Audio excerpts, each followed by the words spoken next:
2019 সাল থেকে আজ পর্যন্ত প্রতি বছর শিক্ষার্থীরা ভর্তির সময় যে টাকা তারা ডাকসুর জন্য তারা দিয়ে থাকে, প্রতি শিক্ষার্থী 60 টাকা করে দেয়, সেই হিসাব করলে প্রায় 1,24,00,000 টাকার উপরে টাকা শিক্ষার্থীদের পক্ষ থেকে আসে।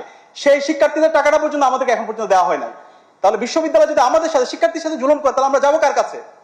এবং একই সাথে আমরা দেখতে পাচ্ছি, আমরা আমাদের এই জায়গা থেকে আমরা সারা দুনিয়া, আমি অক্সফোর্ডে গিয়েছি, কেমব্রিজে গিয়েছি, সেখানে দেখতে পেয়েছি এই গবেষণায় তারা 25 থেকে 30% তাদের ওভারঅল বরাদ্দ তারা বাজেট দিয়ে থাকে। এবং এখানে শিক্ষার্থী এবং ছাত্রদের মধ্যে সবচেয়ে ভালো সম্পর্ক। ওইখানে শিক্ষক এবং শিক্ষার্থীদের মধ্যে এই রিলেশনশিপটা আরো বিল্ড আপ করার জন্য এবং শিক্ষার্থীরা যেন আগামী জন তাদেরকে প্রস্তুত করতে পারে, সেখানে teachers assistant, research assistant system চালু আছে। কিন্তু আমাদের এই বিশ্ববিদ্যালয়ে আমরা এখন পর্যন্ত সেটা চালু করতে পারি না। আমার প্রস্তাবনা থাকবে আমরা এবার যেন সেই রিসার্চ অ্যাসিস্ট্যান্ট সিস্টেম আমরা চালু করতে পারি এবং কমপক্ষে আমরা যেন 1000 শিক্ষার্থীকে এই ফ্যাসিলিটির আওতায় নিয়ে এসে এবং এখানে একটা স্ট্যান্ডার্ড আমরা একটা বরাদ্দ রেখে আমরা যেন আমাদের বিশ্ববিদ্যালয় শিক্ষা ঢাকা ইউনিভার্সিটিকে একটা পূর্ণাঙ্গ একটা একাডেমিক ইনস্টিটিউট হিসেবে বিনির্মাণ করার জন্য আমরা একসাথে কাজ করি। ধন্যবাদ।